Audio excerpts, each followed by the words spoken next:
दरेकर जी यांच्या नेतृत्वाखाली सहकार आघाडीची या ठिकाणी बैठक आयोजित करण्यात आलेली आहे आणि या बैठकीमध्ये सहकार क्षेत्रामध्ये विविध आयामांमध्ये काम करणारे आपले पदाधिकारी आणि कार्यकर्ते या बैठकीमध्ये उपस्थित होते।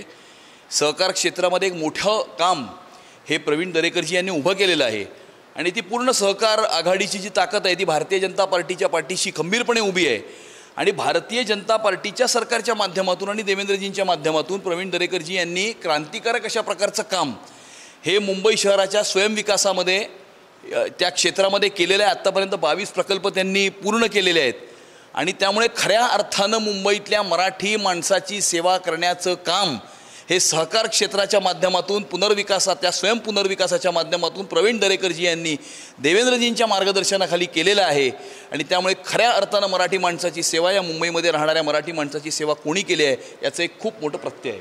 सर, तुम्ही मुंबई अध्यक्ष झाल्यानंतर पहिल्यांदा एक संकल्प यात्रा विजय संकल्प यात्रा केली जाते, ती पण वरळीमध्ये जिथे ठाकरेंच्या शिवसेनेचे आमदार आदित्य ठाकरे त्या मतदारसंघात ही विजय संकल्प यात्रा होणार आहे। काय सांगणार, कशा येणाऱ्या 16 तारखेला विजय संकल्प मेळावा भारतीय जनता पार्टी मुंबईचा होत आहे। त्या ठिकाणी महाराष्ट्राचे मुख्यमंत्री आदरणीय देवेंद्रजी फडणवीस साहेब त्याला मार्गदर्शन करणार आहेत आणि त्या दिवशी ते एक प्लॅटफॉर्म लॉन्च करतील, आवाज मुंबईकरांचा संकल्प भाजपचा।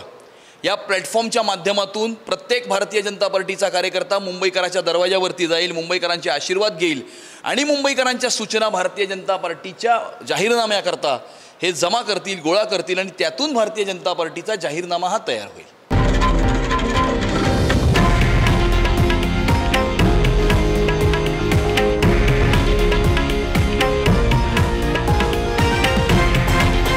हे आहे देशातील नंबर 1 न्यूज नेटवर्क आणि आपण पाहत आहात TV9 मराठी, एकमेव।